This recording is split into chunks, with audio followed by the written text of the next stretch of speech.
কৰি আছো sir sir আছো স্যাৰ তোমালোকে দৈনিক স্যাৰ সময় অধ্যয়নত ব্যস্ত থাকা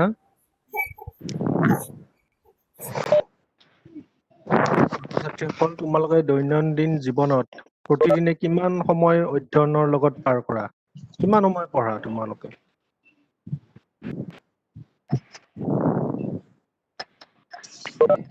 কোৱা তোমালোকৰ ফালৰ পৰা উত্তৰ দিয়া দুই এজনে দিয়া উত্তৰ দিয়া কিমান সময় পঢ়া দৈনিক স্যাৰ এটা সাবজেক্ট এতিয়া আধা ঘন্টামান পঢ়ো আৰু আগতে অলপ বেছি পঢ়িছিলো স্যাৰ অ কিয় এতিয়া কমকে কিয় পঢ়ি আছা মানে স্যাৰ পঢ়িব গ'লেই স্যাৰ মানে মনত এটা মানে আহি যায় থৈ কি দিওঁ আহি যায় সেনেকুৱা লাগে কি ঠিক আছে বাৰু তেতিয়াহ'লে আৰু লাগি যায় মনত আৰু এক সপোজা লাগি যায় আচ্ছা আচ্ছা বলে বুঝানো একটা কথা উম, দোষ ঠিকে আছে বাৰু ছাত্ৰ ছাত্ৰীসকলে অন্য কথা নকবা যিখিনি সুধো সেইখিনি কবা কোনোবাই কিবা কৈ থাকা যেন লাগিছে মোৰ যি নহওক মৰমৰ ছাত্ৰ ছাত্ৰীসকল গ্ৰীষ্মকালৰ দুপৰীয়া আজি মই তোমালোকৰ লগত আলোচনা কৰিম তোমালোকৰ ক্লাছ 8ৰ পাঠ্যপুথি চানবিমৰ মাই নেটিভ লেণ্ড নামৰ যিটো তোমালোকৰ কবিতা আছে সেই কবিতাটো আজি মই ডিছকাছ কৰিম আলোচনা কৰিম তোমালোকৰ লগত তোমালোকে বাৰু পঢ়িছানে কবিতাটো বহুত আগতীয়াকৈ পঢ়িছো স্যাৰ পঢ়িছা কেনেকুৱা লাগিছে ভাল লাগিছে ৰিয়া ঘোষ ভাল লাগিছে মিলন স্যাৰ পঢ়িছা ন ঘৰত পঢ়িছা মিলন অ ঠিক আছে বাৰু তোমালোকে পঢ়িছা পঢ়ি বুজি পালানে কবিতাটো পাইছো স্যাৰ পাইছা আজি এই কবিতাটো তোমালোকৰ লগত মই আলোচনা কৰিম যদি তোমালোকে কিছু বুজি নোপোৱা কথা থাকে মোক পিছত কবিতাটো আলোচনা কৰাৰ পিছত তোমালোকে সুধিবলৈ সুযোগ পাবা এতিয়া তোমালোকে বাৰু জানানে what is call native land তোমালোকে শব্দবিলাক আগতে পাইছিলা নে নেটিভ লেণ্ড নামৰ যিটো শব্দ সেইটো তোমালোকে আগত দিছে পাইছানে বাৰু নেটিভ লেণ্ড শব্দটো পাইছিলানে আগতে বাৰু তোমালোকে বাৰু মাডাৰলেণ্ড শব্দটো পাইছিলানে পাইছো স্যাৰ পাইছো মাডাৰলেণ্ড শব্দটো পাইছা নেটিভ লেণ্ডটো পোৱা নাছিলা নেটিভ লেণ্ড শব্দটো পোৱা নাছিলা নেকি আচ্ছা পাইছো বাৰু স্যাৰ ঠিক আছে নেটিভ লেণ্ড তোমালোকে পোৱা নাছিলা নেটিভ শব্দটো এটা বৰ বৃহৎ শব্দ মই আজি আলোচনা কৰিম তোমালোকৰ লগত এই বিষয়ে গোটেই কবিতাটো সুন্দৰকৈ মোৰ ফালৰ পৰা আলোচনা কৰাৰ মই চেষ্টা কৰিম গতিকে তোমালোকে এইটো সেশনটো ভালদৰে মন দি চাবা আৰু নোৱাৰিলে কিছু কথা মোক পিছত সুধিবা ঠিক আছে আৰম্ভ কৰিব পাৰোনে ঠিক পাৰিছে আছে আৰম্ভ কৰি দিছো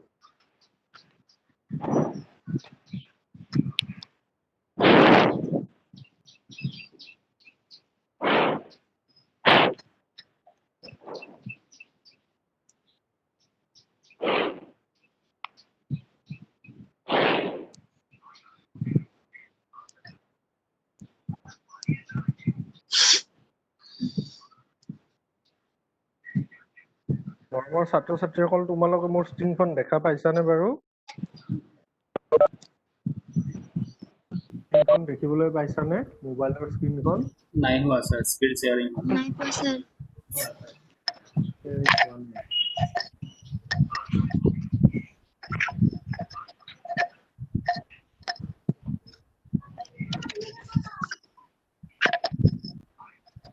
এতিয়া আহিছেনে বাৰু আহিছে স্যাৰ স্ক্ৰীনখন গৈছে গৈছে স্যাৰ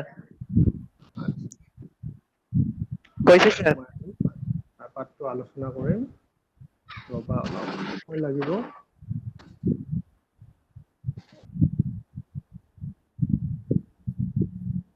আহিছেনে বাৰু সুন্দৰকৈ আহিছে স্যাৰ দেখিছা নহয় এখন বাছ ৰাস্তাৰে গৈ আছে হয়নে ছবি এখন গৈছে দেখিছা স্যাৰ সুন্দৰ কাষত এটা ঘৰ আছে স্যাৰ হয় ছাত্ৰ ছাত্ৰীসকল আজি আমি আলোচনা কৰিম মাই নেটিভ লেণ্ড নামৰ যিটো পাঠ তোমালোকৰ ইংৰাজী পাঠ্যপুথিৰ যিটো কবিতা মাই নেটিভ লেণ্ড সেইটো মই আজি আলোচনা কৰিবলৈ গৈ আছো গতিকে সেইটো আলোচনা কৰাৰ আগতে আমি প্ৰথম জানিব লাগিব যে আমি কি পঢ়ি আছো সাহিত্যৰ বিভিন্ন ভাগ থাকে For example, prose, poetry, novel, short story, story, হয় নে? So we are going to study a poem. My Native Land is a poem which is written by some anonymous poet. কোনোবা অজ্ঞাত কবিয়ে এই কবিতাটো লিখিছে, যিহেতু আমাৰ পাঠ্যপুথিখনত মই চালো যে কোনো এটা পাঠৰে কবিৰ বা লিখকৰ নামবিলাক ইয়াত লিখা নাই, কিন্তু সেইটো আচলতে সেনেকুৱা হ'ব নালাগে। পাঠবোৰৰ ৰাইটাৰজনৰ নামটো থাকিব লাগে। ইয়াত মই সূচীপত্ৰত চালো, কণ্টেন্টছত চালো, কিন্তু ক'তো নাম নাই। যদি ক'ৰবাত পিছপিনে দিছে মই সেইটো গম পোৱা নাই এতিয়ালৈকে। তোমালোকে বাৰু চাবাচোন যে লিখকবোৰৰ নামবোৰ তাত আছে নে নাই। So today I am going to discuss with you the poem My Native Land. আৰু এইটো হৈছে এটা কবিতা, সাহিত্যৰ ভাগ কবিতা। এতিয়া কবিতানো কি, কবিতা সম্বন্ধে আমি জনা উচিত। we should know about what is poetry. তোমালোকৰ পিছত হলেও গম পাবা যে আমাৰ ব্ৰিটিছ ইংলিছ এজন কবি আছিল, তেওঁৰ নাম হ'ল Wordsworth. He is the পায়োনিয়াৰ of romantic poetry. Romantic কবিতাৰ পিতৃ প্ৰধান ৱৰ্ডছৱৰ্থে কি কৰিছে, তেওঁ এটা কবিতাৰ সূত্ৰ আগবঢ়াইছে আৰু এই সূত্ৰটো গোটেই বিশ্বজুৰি বিখ্যাত। সেই সূত্ৰটো হ'ল poetry is spontaneous overflow of powerful feelings. অৰ্থাৎ কবিতা হৈছে স্বতঃস্ফূৰ্তভাৱে ওলাই অহা শক্তিশালী আবেগৰ ঢল। তোমালোকে এইবিলাক কথা পিছত পাবা আৰু যেতিয়া তোমালোকে হায়াৰ ষ্টাডিজ কৰিবা, যে কবিতা কাক বোলে, গল্প কাক বোলে। তথাপিও মই আজি আগতীয়াকৈ জনালো যে কবিতা মানে হ'ল স্বতঃস্ফূৰ্তভাৱে ওলাই অহা শক্তিশালী আবেগৰ ঢল। অভাৰফ্ল' অফ পাৱাৰফুল ফিলিংছ, শক্তিশালী আবেগৰ ঢল। গতিকে আমি যিটো আজি কবিতা পঢ়িম সেইটো এটা স্পন্টেনিয়াছ সেইটো এটা কি পাৱাৰফুল ফিলিংছৰে, সেইটো শক্তিশালী অনুভূতিবোৰৰ, তাৰমানে মনৰ যিবিলাক শক্তিশালী অনুভূতি, সেই অনুভূতিবোৰৰে কি হৈছে স্বতঃস্ফূৰ্ত এটা ৰূপ। আৰু সেই ৰূপটো আজি আমি কবিতা ৰূপে পঢ়িম মাই নেটিভ লেণ্ড নামৰ কবিতাটোত। তাত কবিয়ে নিজৰ আবেগ অনুভূতিবোৰ কেনেকৈ স্বতঃস্ফূৰ্তভাৱে ব্যক্ত কৰিছে সেই কথাটো তোমালোকে পৰ্যায়ক্ৰমে কবিতাটো পঢ়িলে গম পাবা। Poetry having a definite rhyme scheme, meter and special stanza form is called verse. যিবিলাক কবিতাৰ, ছাত্ৰ ছাত্ৰীসকলে অসমীয়াতো বহুত কবিতা পঢ়িছা নে নাই? নিশ্চয় পঢ়িছা। আৰু সেই কবিতাবোৰত তোমালোকে দেখিব পাবা যে কবিতাবোৰত এটা ৰাইম আছে, ছন্দ, অসমীয়াত ছন্দ বুলি কয়। তাত মিটাৰ আছে, পদ আছে, হয়নে? তাত মিটাৰ আছে, মিটাৰ অৱশ্যে তোমালোকে বুজি নাপাবা। আৰু স্পেচিয়েল ষ্টাঞ্জা ফৰ্ম, কিছুমান বিশেষ বিশেষ তাত ষ্টাঞ্জা আছে, যেনে চাৰিশৰীয়া ষ্টাঞ্জা। কিছুমান কবিতাৰ দফাবিলাকত 4টা শাৰীতে এটা দফা হয়, কিছুমানত দুইশৰীয়া দফা আছে, কিছুমানত 3শাৰীয়া দফা আছে, 3টা শাৰীৰে এটা এটা দফা হয়। আৰু কবিতাটোত কি হয়, 3 শাৰী 3 শাৰী 3 শাৰীকৈ এনেকৈ দফাবিলাক বনোৱা হয়। এইটো কোৱা হয় স্পেচিয়েল ষ্টাঞ্জা ফৰ্ম, বিশেষ এটা সিহঁতে ষ্টাঞ্জা ফৰ্ম মানি সেই কবিতাটো লিখা হয়। আৰু সেনেকুৱা ধৰণৰ কবিতাবিলাকক কি বুলি কোৱা হয়, ভাৰ্চ বুলি কোৱা হয়, যাক অসমীয়াত আমি পদ্য বুলি কওঁ, পদ, হয়নে? যেনেকে আমাৰ শংকৰদেৱ মাধৱদেৱ গুৰুজনাই লিখা কবিতাবোৰ, বা ঠিক একেদৰে লক্ষ্মীনাথ বেজবৰুৱা, চন্দ্ৰকুমাৰ আগৰৱালাই লিখা নিয়ৰ কবিতা, হয়নে? মালতী কবিতা লক্ষ্মীনাথ বেজবৰুৱাই লিখা, এনেকুৱা কবিতাবিলাকৰ এটা ষ্টাঞ্জা ফৰ্ম আছিল। আৰু সেই কবিতাবোৰৰ কি আছিলে, এটা বিশেষ ৰাইম আছিল তাত। হয়তো প্ৰথম শাৰী আৰু তৃতীয় শাৰীৰ ৰাইম হৈছে, বা দ্বিতীয় শাৰী আৰু চতুৰ্থ শাৰীৰ মাজত ৰাইমৰ সৃষ্টি হৈছে, এনেকুৱা এটা সুসংবদ্ধ ৰচনা আছিলে। কিন্তু সময় বাগৰি যোৱাৰ লগে লগে কবিতাবোৰৰ সেই ধাৰাটো নাইকিয়া হৈ গ'ল আৰু নতুন ধাৰাৰ সৃষ্টি হ'ল। তাত কি হ'ল যে আধুনিক যিবিলাক কবিতা, সেই কবিতাবিলাক কি হ'ল, এনেকুৱা ছন্দবদ্ধ ৰচনা বা স্পেচিয়েল ষ্টাঞ্জা ফৰ্ম সিহঁতে কি কৰিলে, মানি চলিবলৈ অপৰাগ হ'ল। সিহঁতে মানি নচলিলে, সেই কবিসকলে মানি নচলে। আৰু নতুন নতুন চিন্তা চৰ্চা আৰু গৱেষণাৰ জৰিয়তে বিভিন্ন ধৰণৰ কবিতাৰ মাজতো গৱেষণা হ'ল, নতুন নতুন তাত বস্তু সোমাই গ'ল, যাৰ ফলত কবিতাবিলাক কি হৈ গ'ল, ফ্ৰী ভাৰ্চ হৈ গ'ল, বা ব্লেংক ভাৰ্চ নামৰ যিটো এটা চিষ্টেম, সেই চিষ্টেমত কবিতাবিলাক লিখিবলৈ ল'লে। আৰু কবিতাই লাহে লাহে কি এটা প্ৰজাইক ৰূপ ল'লে। প্ৰজাইক মানে এটা গল্পৰ নিচিনা কবিতা এটা গল্প সাহিত্যৰ যিটো ভাষা সেনেকুৱা ধৰণৰ ভাষাৰ ৰূপ লৰে but modern poetry doesn't follow any definite rhyme scheme যিবিলাক আধুনিক কবিতা আছে তাত কোনো ধৰণৰ সুসংবদ্ধ ছন্দবদ্ধ ৰচনা সিহঁতে মানি নচলে তাঞ্জা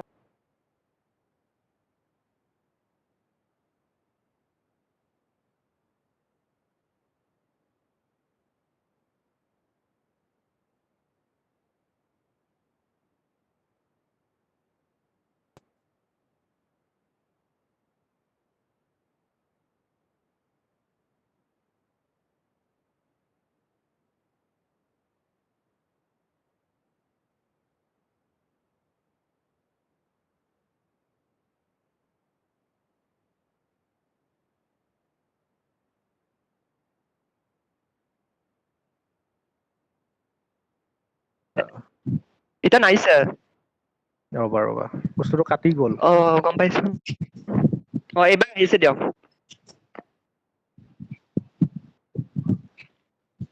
আহিছে স্যাৰ গতিকে আধুনিক কবিতাত কি হয় সিহঁতে এটা বেলেগ নীতি মানি চলে আৰু আধুনিক কবিতাবিলাক মডাৰ্ণ পয়েট্ৰি ইনক্লাইন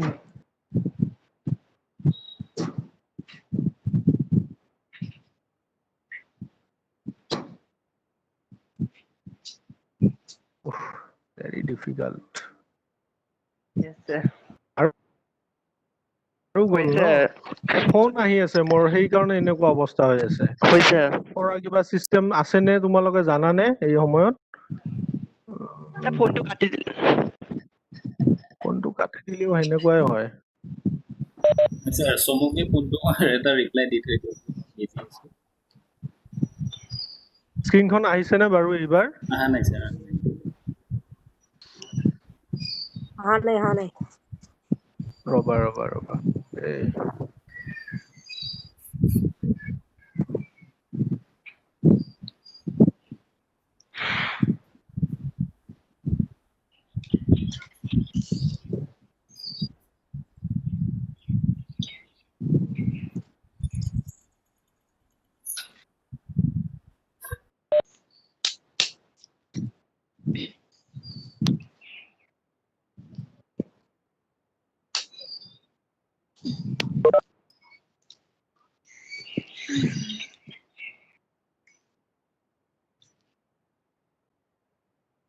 আহিছে স্যাৰ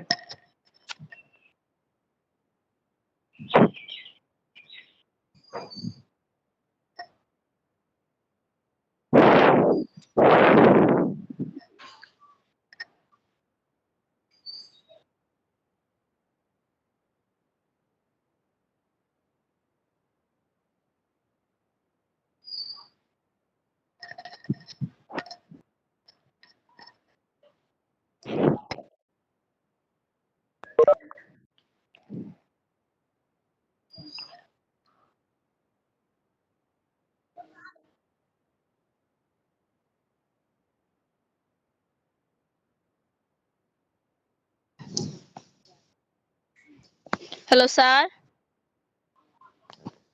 Oh, sorry.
ছাত্ৰ-ছাত্ৰীসকল অলপ ধৈৰ্য ধৰিবা ছাৰে বস্তুখিনি ঠিক-ঠাক কৰি আছে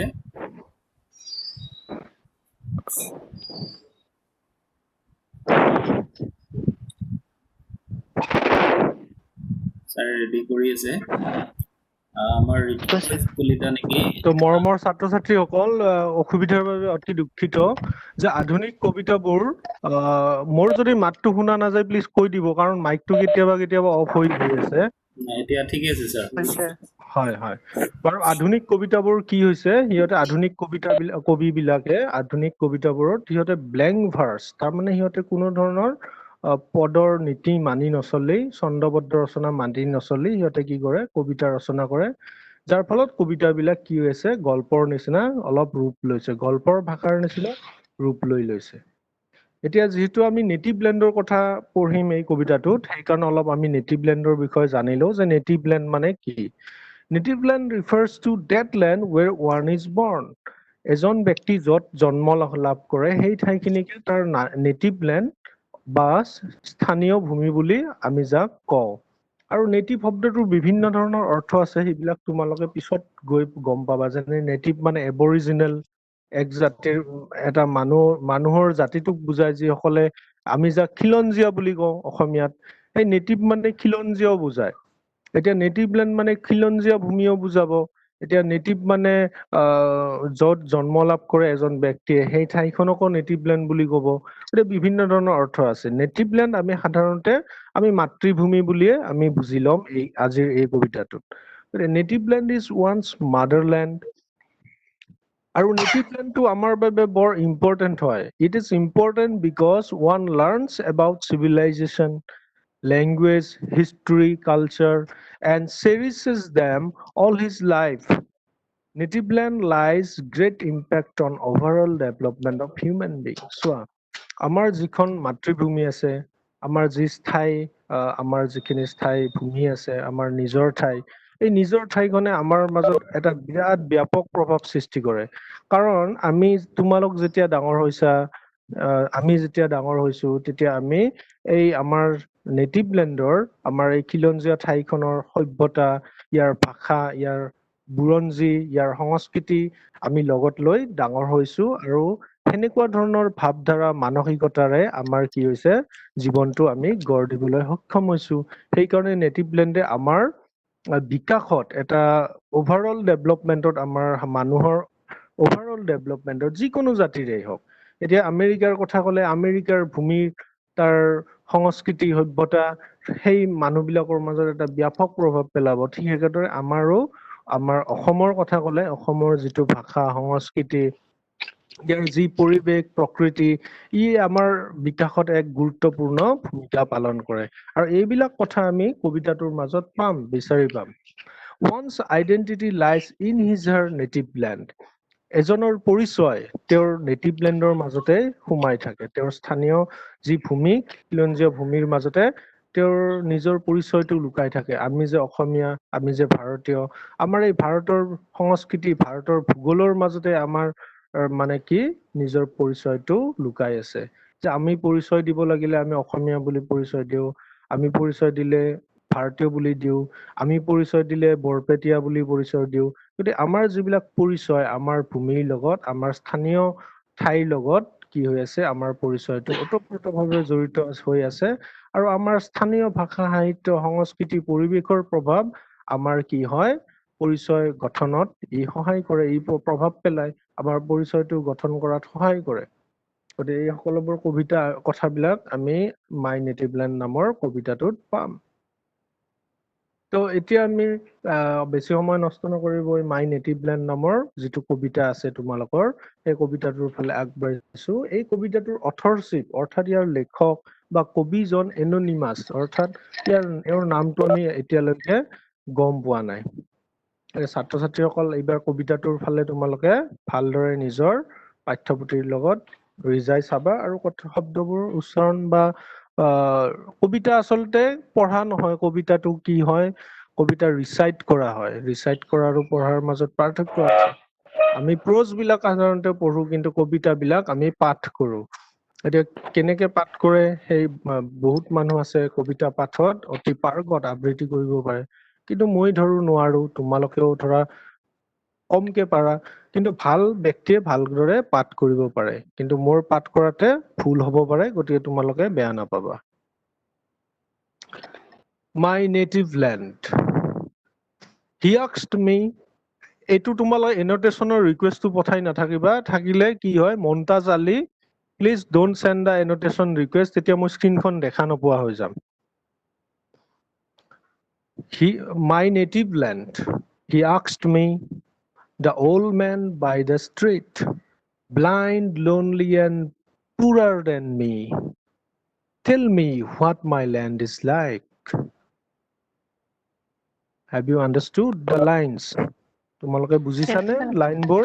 Yes, yes, He sir. asked me, the old man by the street, blind, lonely and poorer than me, tell me what my land is like.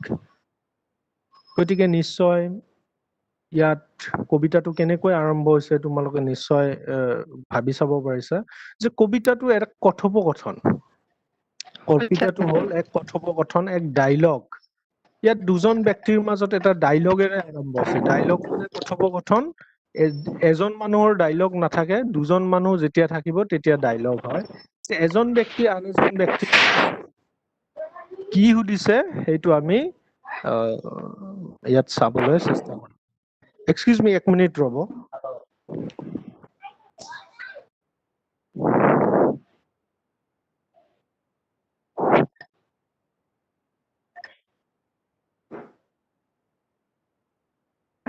হয়, ক্ষমা কৰিব, খুব ফোন আহি আছে, মানে বহুত অসুবিধা আৰু।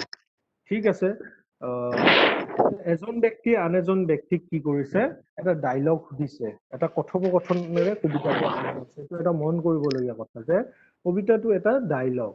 হি আস্কড মি, তেওঁ মোক সুধিছিল।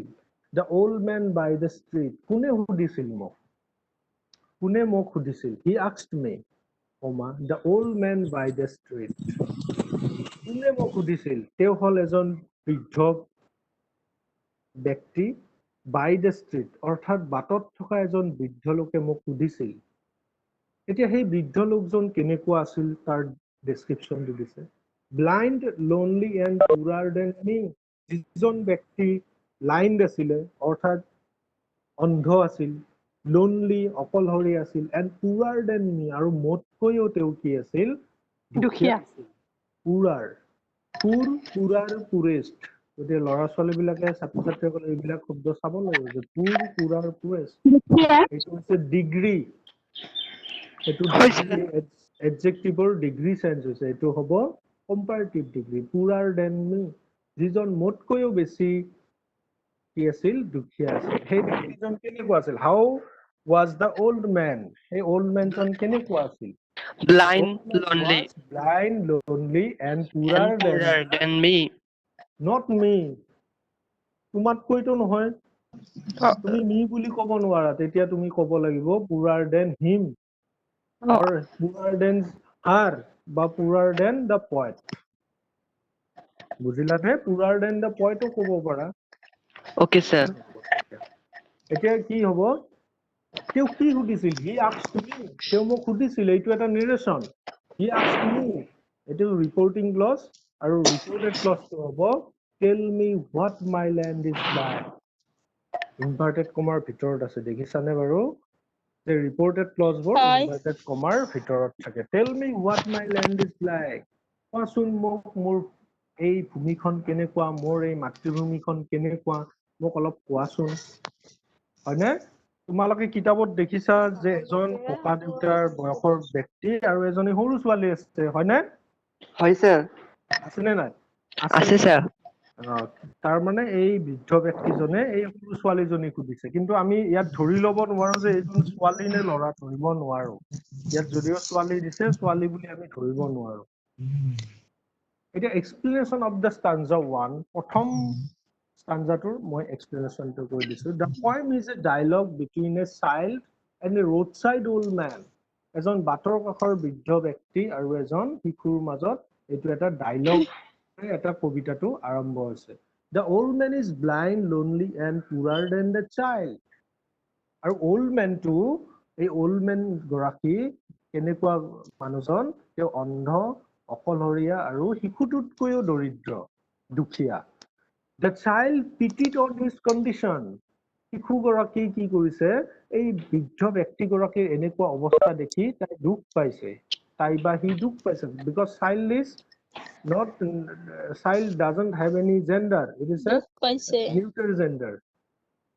neuter gender common gender এইটো চাইল্ডটো কমন জেন্ডাৰ গতিকে ল'ৰা নে ছোৱালী ক'ব নোৱাৰে মেল নে ফিমেল ক'ব নোৱাৰে গতিকে তাই কি হৈছে দুখ পাইছে on meeting the child the old man asked the child what his land was like যেতিয়া শিশুটোক লগ পাইছিল তেওঁ শিশুটোক সুধিছিল যে মোৰ ভূমিখন কেনেকুৱা মোৰ এই মাতৃভূমিখন কেনেকুৱা মোক কোৱাচোন কিয় সুধিছিলে বাৰু কোৱাচোন তোমালোকে পাৰিবানে যে বৃদ্ধ ব্যক্তিগৰাকী শিশুটোক মানুহটো অন্ধ আছিল Because the old man blind and lonely, so he asks.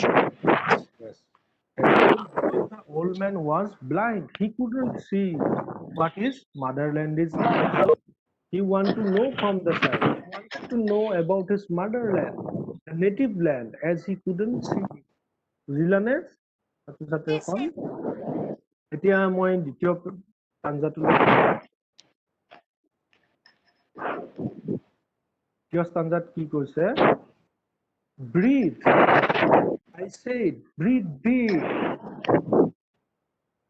the warm air that reminds you of your childhood is what your land is like please কথা নকবা ছাত্ৰ-ছাত্ৰীসকল কথা নকবা তোমালোকে শুনি থাকা মাইকটো বন্ধ কৰি লৈ কথা কোৱা দ্বিতীয় stanzaটোলৈ চোৱা breathe ককা I said breathe deep the warm air that reminds you of your childhood friends is what your land is like চোৱা যেতিয়া ককাজনে সুধিলে বৃদ্ধ ব্যক্তিগৰাকীয়ে যেতিয়া সুধিলে যে মোক কোৱাচোন মোৰ মাতৃভূমিখন কেনেকুৱা এতিয়া এই শিশুগৰাকীয়ে কি ক'লে ব্ৰীথ ককা ব্ৰীথ মানে উশাহ লোৱা ককা মানে তোমালোকে জানানে এইটো এটা অসমীয়া শব্দ আমি ককা মানে গ্ৰেণ্ডফাদাৰ ককা মানে ককা দেউতা বুলি যে কওঁ আমি সেই ককা দেউতা যিহেতু বৃদ্ধ সেইকাৰণে শিশুজনে কি কৰিছে শিশুটোৱে এই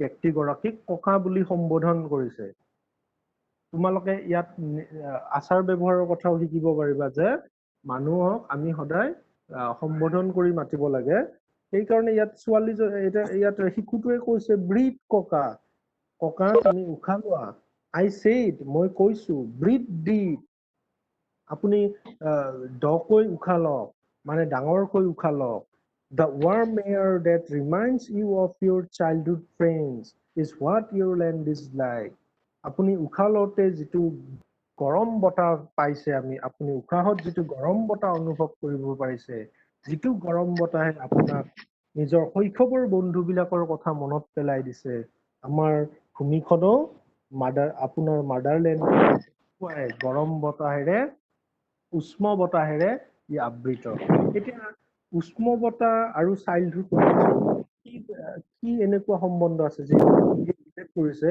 the warm air that reminds you of your childhood friends উষ্ম বতাহে শৈশৱৰ বন্ধুবোৰৰ কথা মনত পেলাই দিয়ে নেকি উষ্ম বতাহ ইয়াত ফিগাৰেটিভলি ইউজ কৰা হৈছে অৰ্থাৎ ইয়াত ফিগাৰেটিভ মানে প্ৰতীকাত্মকভাৱে ব্যৱহাৰ কৰা হৈছে যে মানে উষ্ম মানে গৰম যেতিয়া আমাৰ শৈশৱত আমাৰ কি হৈ থাকে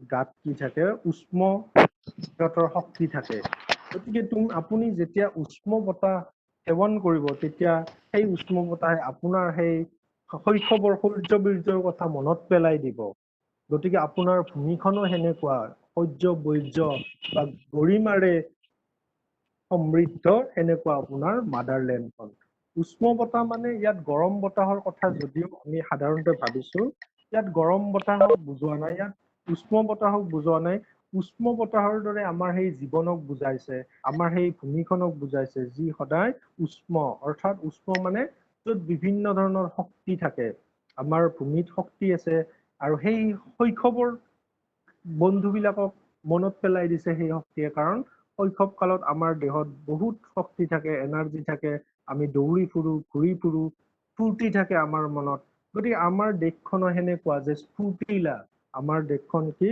স্ফূৰ্তি থকা বহুত স্ফূৰ্তি থকা যে উষ্ম শক্তি থকা এনাৰ্জি থকা এখন আমাৰ দেশ আপোনাৰ মাদাৰলেণ্ডখনো সেনেকুৱা তো এক্সপ্লেনেশ্যনৰ ফালে যাওঁ ইংলিছৰ এক্সপ্লেনেশ্যনটো কি আছে চাই লওঁ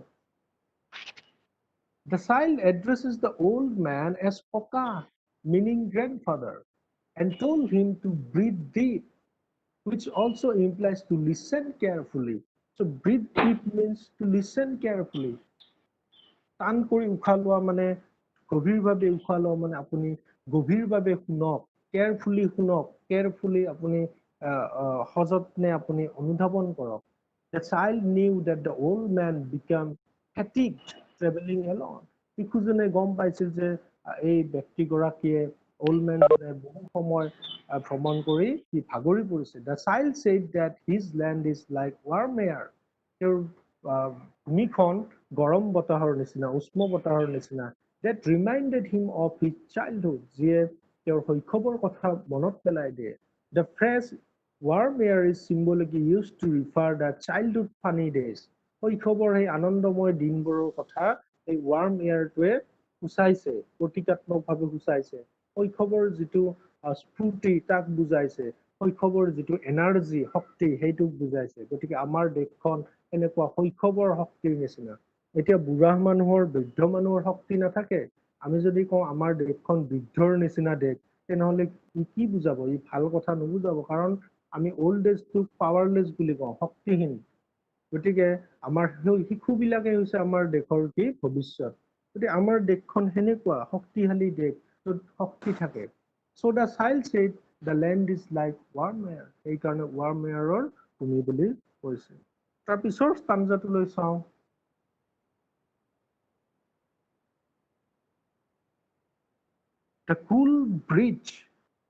The cool breeze on your face this morn. The cool breeze on your face this morn after last night's endless thunder and rain is the peaceful breath of your land.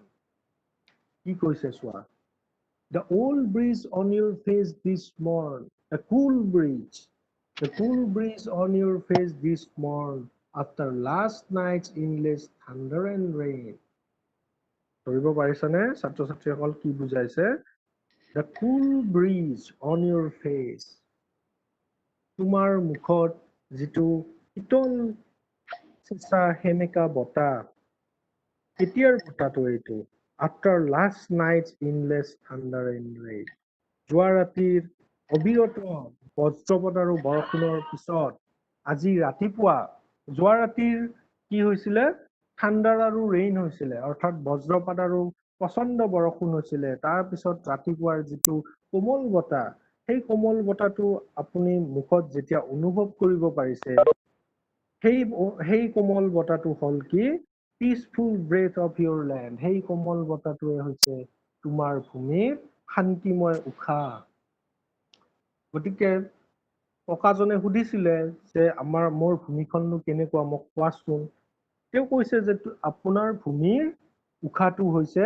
এই যোৱা ৰাতি আজি ৰাতিপুৱা যিটো কোমল বতাহ আপুনি মুখত অনুভৱ কৰিছিল সেনেকুৱা ধৰণৰ কোমল বতাহ হৈছে বতাহটো আপোনাৰ ভূমিয়ে উশাহত গ্ৰহণ কৰে অৰ্থটো কি অৰ্থটো প্ৰতীকাত্মকভাৱে গভীৰ ইয়াত কৈছে থাণ্ডাৰ এণ্ড ৰেইন মানে বিজুলী আৰু বজ্ৰ আৰু বৰষুণৰ ভিতৰত ধুমুহা বৰষুণে কি কৰে বহুতো অনিষ্ট কৰে বিনষ্ট কৰে আমাৰ প্ৰাকৃতিক পৰিৱেশে হওক ঘৰ দুৱাৰে হওক মানুহৰ ক্ষতি কৰে জীৱ জন্তু বহুত ক্ষতি কৰে এই ক্ষতি কৰাৰ পিছতো যিটো শীতল বতাহ পিছত বয় সেই শীতল বতাহটোৱে হৈছে আমাৰ ভূমিয়ে গ্ৰহণ কৰা উশাহ অৰ্থাৎ যিমান দুৰ্যোগ আহিলেও দুৰ্যোগৰ পিছত যিটো শান্তি থাকে সেনেকুৱা ধৰণৰ শান্তি আমাৰ ভূমিয়ে কি কৰে উশাহত গ্ৰহণ কৰে অৰ্থাৎ আমাৰ ভূমিখন বহুত শান্তিময় হয় পিচফুল শান্তিময় হয় গতিকে is the peaceful breath of Euro land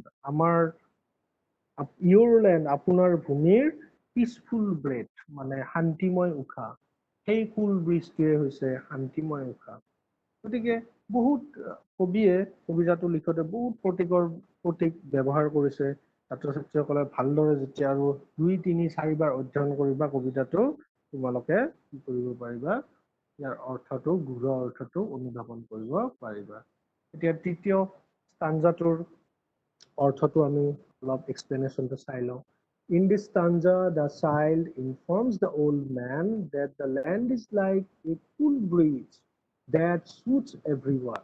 যে এই ভূমিখন cool breezeৰ নিচিনা যিটো সকলোকে কি কৰে আৰাম দিয়ে It is cool charming breeze that blows after thunder and rain and helps to forget the pain.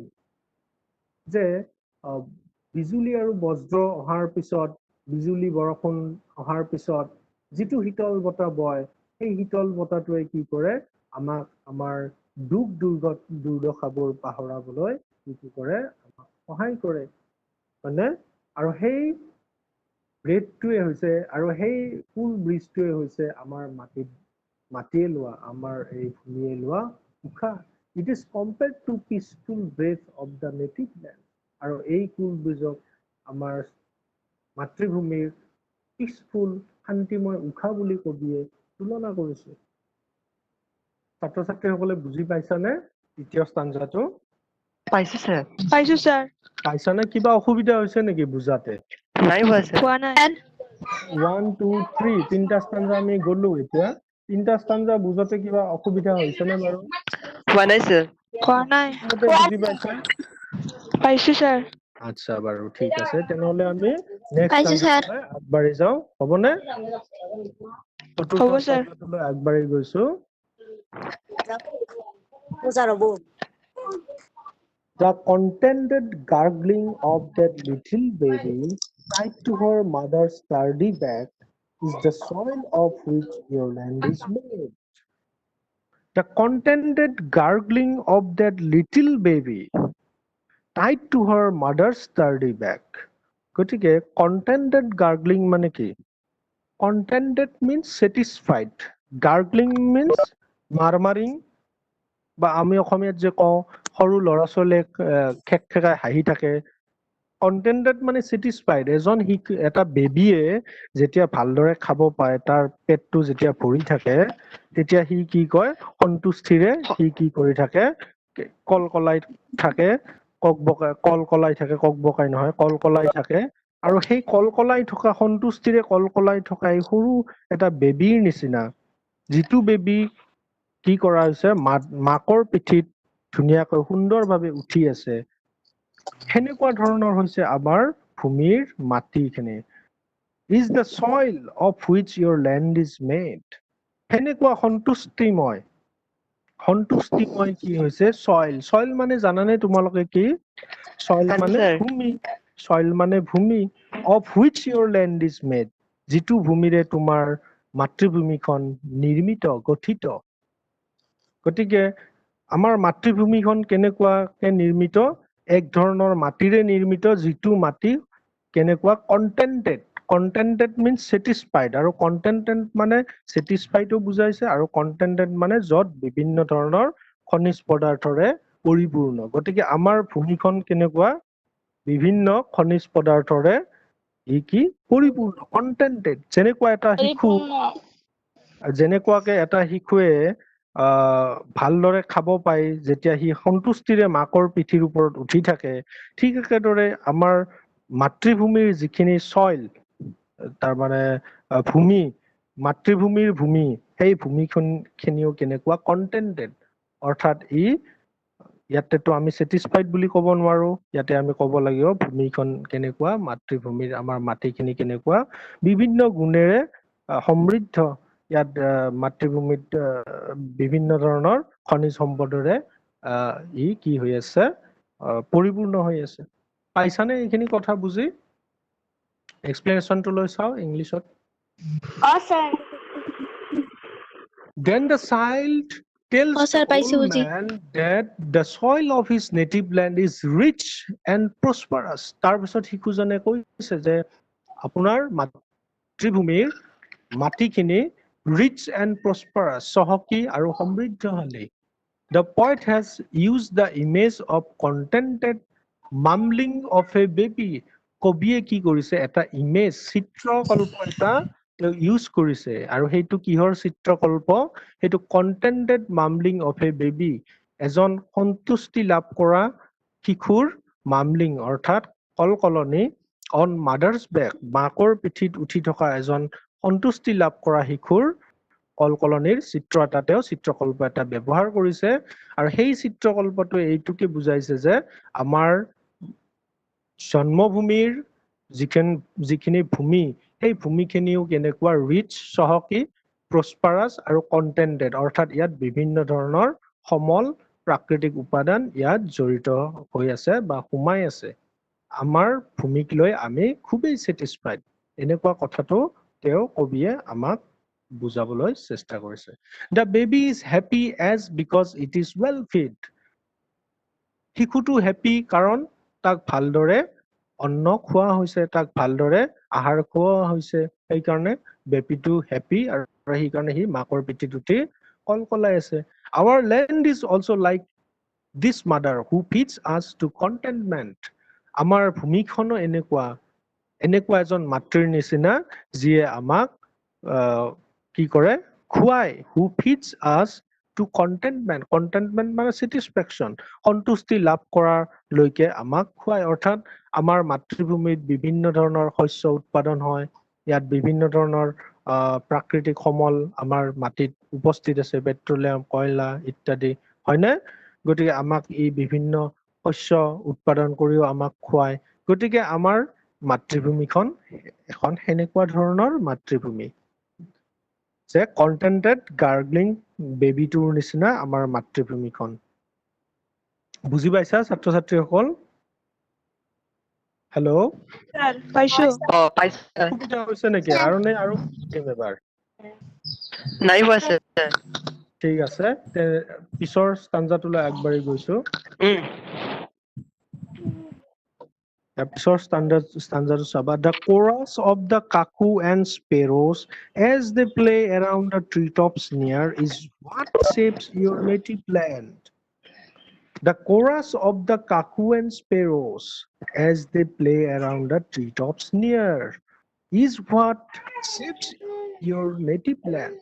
Is what shapes your native land. Shapes মানে আকৃতি প্ৰদান কৰা your native land তোমাৰ আপোনাৰ মাতৃভূমিখন জন্মভূমিখন এতিয়া কোৰাছ মানে কি জানানে ছাত্ৰ ছাত্ৰীসকলে জানো স্যাৰ কিটো কোৰাছ মানে সমাবেত স্যাৰ সমবেত সংগীত হয় না হয় স্যাৰ সমবেত সংগীত আমাৰ যে স্কুলৰ ফাংচন বিলাকত হয় সমবেত হয়, স্যাৰ। সংগীতৰ আন এটা নাম হৈছে বৃন্দগান হয় স্যাৰ বৃন্দগীত বুলিও কয় গতিকে এই বৃন্দগীত যেতিয়া কাকু আৰু স্পেৰছ বিলাকে যেতিয়া কাকু মানে কুলি চৰাই স্পেৰছ মানে ঘনচিৰিকা গতিকে হয়, স্যাৰ। ঘনচিৰিকা আৰু কাকু চৰাই বিলাকে যেতিয়া সমবেত হৈ একেলগে গীত গাবলৈ ধৰে গছৰ ওপৰত ওচৰৰে এজোপা গছৰ ওপৰত যেতিয়া সিহঁতে গীত গাব ধৰে সেইটোৱে কি কৰে শেপছ আৱাৰ নেটিভ লেণ্ড আমাৰ মাতৃভূমিক ই গঢ় দিয়ে তাৰমানে আমাৰ মাতৃভূমিখনত কি হৈ থাকে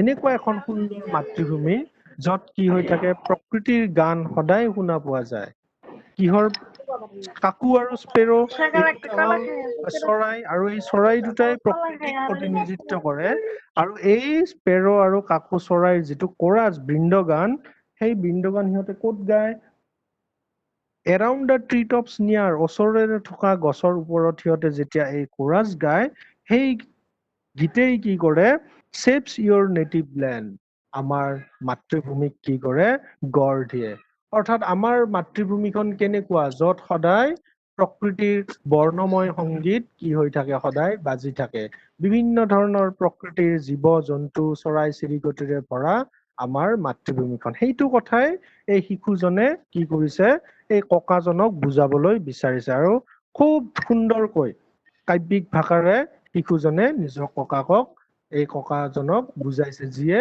চকুৰে দেখা নাপায় যে আমাৰ মাতৃভূমিখন কেনেকুৱা যে আমাৰ মাতৃভূমিখন হৈছে এনেকুৱা য'ত সদায় প্ৰকৃতিৰ বিভিন্ন ধৰণৰ সংগীত বাজি থাকে চৰাই চিৰিকটিৰ শব্দ কি কৰি থাকে মুখৰিত হৈ থাকে সেনেকুৱা ধৰণৰ আমাৰ মাতৃভূমি আৰু ই আমাৰ মাতৃভূমিক গঢ় দিয়ে শেপছ ইংলিছ এক্সপ্লেনেশ্যনটোৰ ফালে আগবাঢ়ি যাওঁ এতিয়া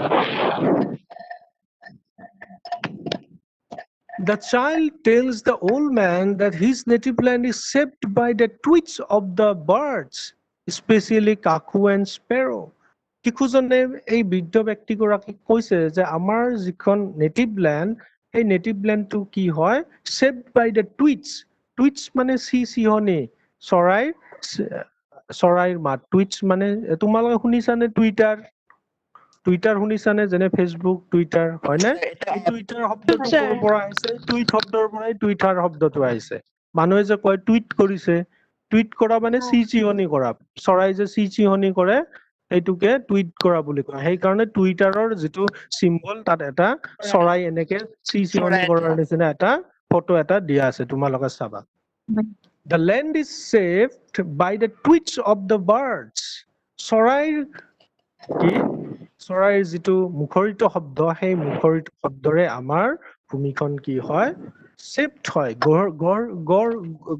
গঢ়ি উঠে স্পেচিয়েলি কাকু এণ্ড স্পেৰ বিশেষকৈ কাকু আৰু স্পেৰ নামৰ চৰাই চিহ্নিত আমাৰ ভূমিখন কি হয় আমাৰ মাতৃভূমিখন গঢ় লৈ উঠে There are chirrups of birds everywhere and the music of nature is prevalent everywhere. আমাৰ ভূমিখন এনেকুৱা য'ত চৰাইৰ গুণগুণনি চিৰাপছ মানে চৰাইৰ শব্দ গুণগুণনি চিৰাপছ There are chirrups of birds চৰাইৰ কোলাহল চৰাইৰ গুণগুণনি শব্দ সকলোতে শুনা যায় and the music of nature আৰু এইটো হ'ল প্ৰকৃতিৰ সংগীত এই প্ৰকৃতিৰ সংগীতটো আমাৰ এই মাতৃভূমিৰ সকলোতে বিদ্যমান প্ৰিভেলেন্ট মানে বিদ্যমান সকলোতে পোৱা যায় আশা কৰিছো ছাত্ৰ ছাত্ৰীসকলে এইটো ষ্টাঞ্জা বুজিবলৈ তোমালোকে সক্ষম হৈছা পাইছানে বুজি বাৰু পাইছো স্যাৰ 6 নম্বৰ ষ্টাঞ্জাটোলৈ আগবাঢ়ি যাওঁ তাৰ আগতে আৰু এটা অলপ কথা আছিল ইয়াতে as the old man couldn't see the beauty of his native land the child tries to make him experience the beauty of his native land through senses যিহেতু এই বৃদ্ধ ব্যক্তিগৰাকীয়ে তেওঁৰ জন্মভূমিৰ সৌন্দৰ্যটো তেওঁ দেখা পোৱা নাছিল সেইকাৰণে চাইল্ডজনে কি কৰিছিল tries to make him experience তেওঁক সেই অভিজ্ঞতাটো দিবলৈ চেষ্টা কৰিছিল the beauty of his native land through senses তেওঁৰ জন্মভূমিৰ তেওঁৰ মাতৃভূমিৰ যিটো সৌন্দৰ্য সেই সৌন্দৰ্যটো অনুভূতিৰ জৰিয়তে সেন্স অৰ্গানৰ জৰিয়তে ইন্দ্ৰিয়ৰ জৰিয়তে সেইটো দিবলৈ কি কৰিছিল চেষ্টা কৰিছিল যিহেতু তেওঁ দেখা নাপায় তেওঁক এটা অনুভূতিৰ জৰিয়তে গোটেই বস্তুটো বৰ্ণনা কৰি তাৰ এটা চিত্ৰণ দাঙি ধৰিবলৈ চেষ্টা কৰিছিল এতিয়া শেষৰ স্তৱকটোলৈ আহিছো কবিতাৰ শেষৰ স্তৱক চোৱা The distant roll of the bihu dhol, the pepa and gogona by neighbors play, the heady aroma of the pitha and laru, the chant of the evening prayer in the Namghar Masjid Church, this make the soul of your beloved land.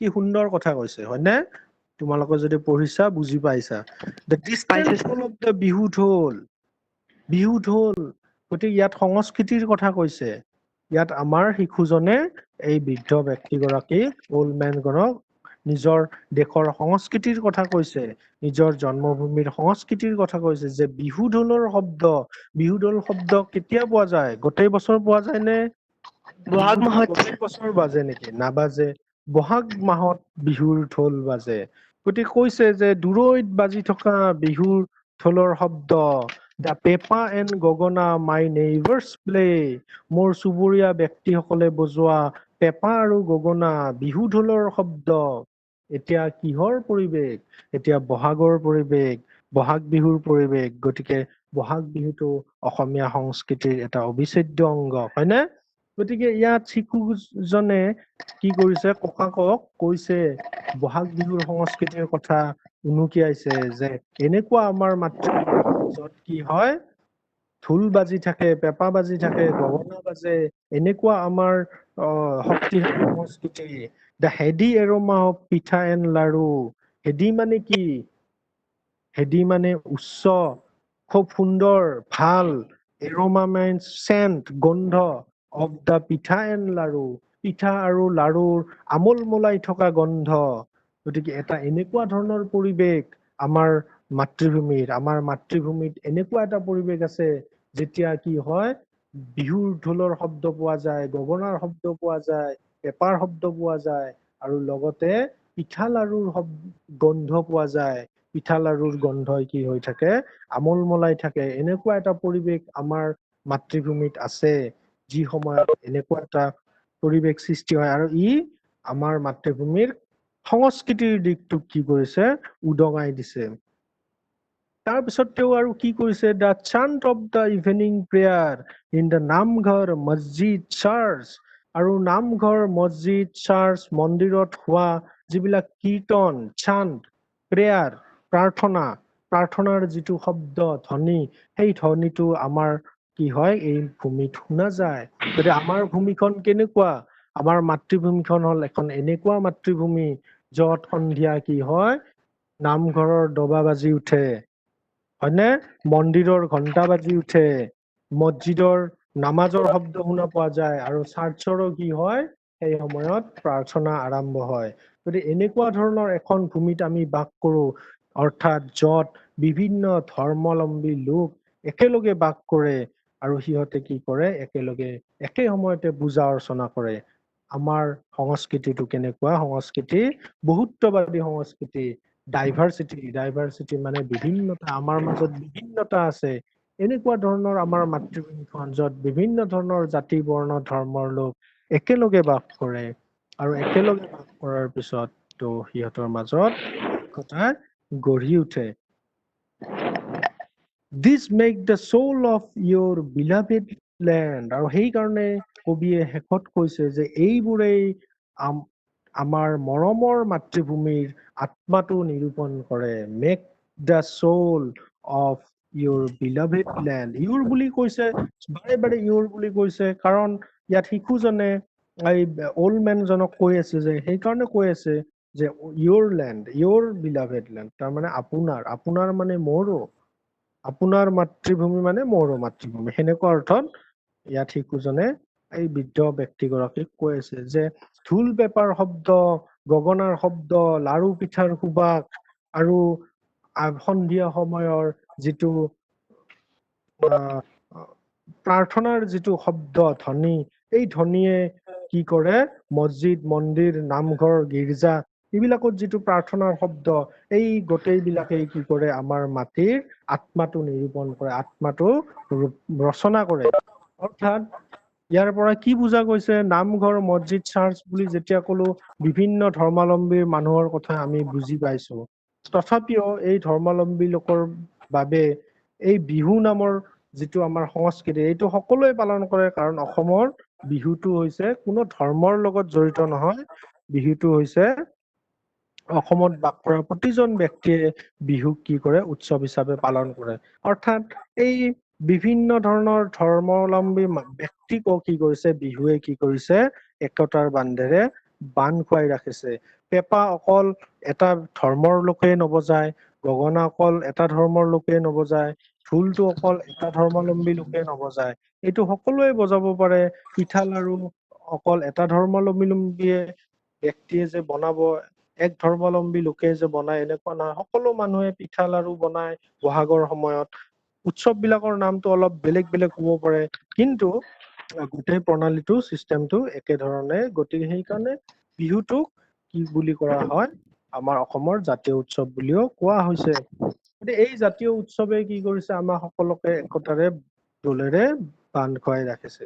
আৰু শেষৰ যিটো line this make the soul of your beloved land এইটোৱে হৈছে আটাইতকৈ ডাঙৰ কথা যে এই সকলোবোৰ কথাই কি কৰিছে আমাৰ মাতৃভূমিৰ আত্মাটো নিৰূপণ কৰিছে আত্মাটো ৰচনা কৰিছে। বুজি পাইছা ছাত্ৰ ছাত্ৰীসকল এক্সপ্ৰেছনটো Sir. In this final section of the poem, the child expresses the socio-cultural and religious background of the native land.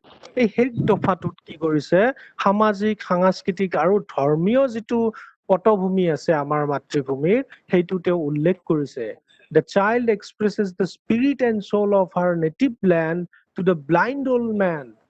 চাইল্ডটোৱে কি কৰিছে স্পিৰিট এণ্ড সোল, আত্মা আৰু মাতৃভূমিৰ আত্মাটোৰ কথা সেই ওল্ড মেনজনক উল্লেখ কৰিছে। She tells that she lives in such a land where people celebrate, play bihu, sorry, people celebrate, এইটো প্লেটো ইয়াত নাথাকিব, ইয়াত মিষ্টেক হৈছে। Where people celebrate বিহু, য'ত লোকে মানুহে বিহু উদযাপন কৰে। Plays বিহু ঢোল, য'ত মানুহে বিহু ঢোল বজায়। পেপা এণ্ড গগনা at the time of Bihu festival, য'ত বিহু ফেষ্টিভেলৰ সময়ত মানুহে ঢোল পেপা গগনা বজায়। At that time, smell of পিঠা এণ্ড লাৰু ড্ৰেপ ইন দ্য এয়াৰ, আৰু সেই সময়তে কি হয়, পিঠা লাৰুৰ সুগন্ধই বতাহত কি হয়, ভাহি উঠে, ভাহি আহে। আমি যেতিয়া বিহু সময় হয় তেতিয়া আমি গম পাওঁ যে ওচৰ চুবুৰীয়াই লাৰু বনাই থাকিলে আমি সেই গন্ধ পাওঁ, পিঠা বনালে গন্ধ পাওঁ। ভোগালী বিহুৰ সময়ত যেতিয়া মাহ কাৰৈ ভাজি থাকে আমি গন্ধ পাওঁ। গতিকে এই গন্ধই সেই সময়ত আমোদ কৰি থাকে। এইটো হৈছে অসমৰ সংস্কৃতি, কৃষ্টি সংস্কৃতি। গতিকে এই কবিতাটোত কবিয়ে শেষৰ ফালে অসমৰ কৃষ্টি সংস্কৃতি আৰু যি মানুহৰ বিভিন্ন ধৰ্মাৱলম্বী লোক আছে সেই সকলোবোৰৰ কথা উল্লেখ কৰি অসমখন যে বিভিন্ন ধৰ্মাৱলম্বী লোকে বাস কৰি আছে সেই কথাটো তেওঁ খুব সুন্দৰভাৱে নিখুঁতকৈ প্ৰকাশ কৰিছে। এইখিনিয়ে আছিল কবিতাটোৰ এক্সপ্লেনেশ্যন, আৰু অলপ আছে সেইখিনি চাওঁ। In the evening chants in নামঘৰ, মন্দিৰ, মছজিদ and church could be heard easily, and all this make the soul of the beloved land. আৰু এইখিনিয়ে আমাৰ মৰমৰ মাতৃভূমিৰ কি কৰিছে, আত্মাটো নিৰূপণ কৰিছে। The concluding 3 lines of the poem are very important as they reveal the diversity of the native land and pluralistic culture. আৰু শেষৰ 3টা লাইন কবিতাটোৰ অতি গুৰুত্বপূৰ্ণ, যিহেতু এই 3টা লাইনে কি কৰিছে, ডাইভাৰ্চিটি, ৰিভিল দ্য ডাইভাৰ্চিটি, প্ৰকাশ কৰিছে ডাইভাৰ্চিটি, বিভিন্নতা অফ দ্য নেটিভ লেণ্ড, আমাৰ মাতৃভূমিৰ বিভিন্নতাটো প্ৰকাশ কৰিছে, আৰু প্লুৰেলিষ্টিক কালচাৰ আৰু বহুত্ববাদী সংস্কৃতিটো এই সুন্দৰকৈ প্ৰকাশ কৰিছে। তো এইখিনি আছিল কবিতাটোৰ এক্সপ্লেনেশ্যন, থুলমূলকৈ এইখিনি কবিতাটোৰ বিৱৰণ। ছাত্ৰীসকলে নিশ্চয় বুজিবলৈ সক্ষম হৈছে নে? হৈছে ছাৰ। এতিয়া কাম কৰিম, এই কবিতাটোৰ পৰা হ'ব পৰা সম্ভাৱ্য প্ৰশ্ন উত্তৰ কেইটামান চাম আৰু ইয়াৰ ভোকাবুলাৰী কেইটামানো চাম। প্ৰথম ভোকাবুলাৰীৰ ফালে আহিছো। চ' ইয়াত আমি শব্দ পাইছো ব্ৰিজ। ব্ৰিজ মানে হৈছে জেণ্টেল উইণ্ড, আহিব পাৰে এক্সামত। ব্ৰিথ মানে ইনহেল, অৰ্থাৎ উশাহ লোৱা। মৰ্ন মানে মৰ্নিং, এইটো এনচিয়েণ্ট ইংলিছত মৰ্ন বুলি লিখিছিল, মডাৰ্ণ ইংলিছত মৰ্নিং বুলি লিখে। কণ্টেন্টেড মানে ছেটিছফাইড, গাৰ্গলিং মানে বেবলিং, ষ্টাৰ্ডি মানে ফাৰ্ম, চান্ট মানে ৰিচাইট। তোমালোকে কি কৰিব পাৰা, এইখিনি স্ক্ৰীনশ্বট মাৰি ৰাখিব পাৰা।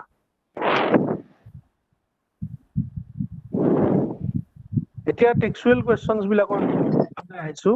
What does the old man ask the poet? The old man asked the poet to tell him what his native land was like. হয়নে, যে old man জনে কবিজনক কি সুধিছিলে, এইটো তোমালোকৰ টেক্সুৱেল পাঠভিত্তিক প্ৰশ্ন।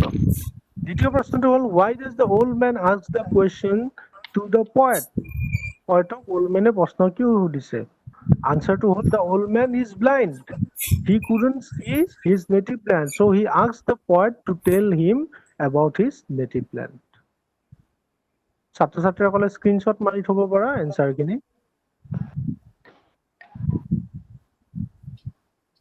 পিছৰ প্ৰশ্নটো লৈ আহিছো।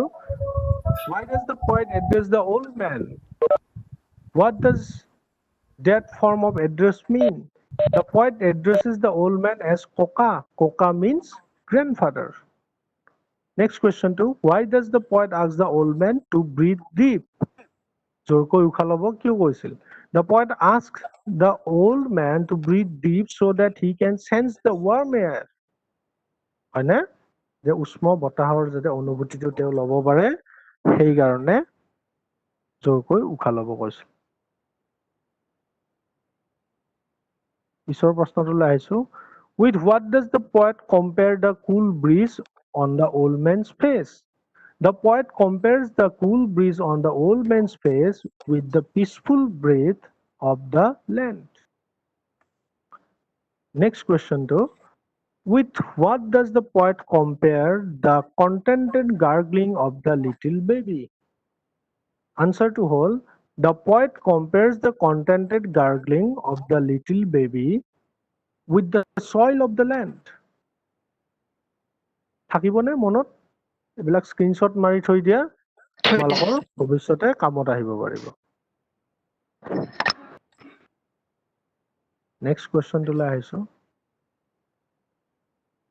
What does the chorus of the cuckoo and sparrow do? The chorus of the cuckoo and sparrow shapes the native land. Next question too. What are the things that create the soul of the poet's beloved country? Answer to all. Cultural festival, Bihu, musical instruments like Bihu Dhol, Pepa, Gogona, traditional foodstuffs like Pitha, Laru, and the evening suns in Namghar, Masjid, and church create the soul of the poet's beloved country. এইটো screenshot মাৰি থোৱা প্ৰয়োজন হ'ব পাৰে।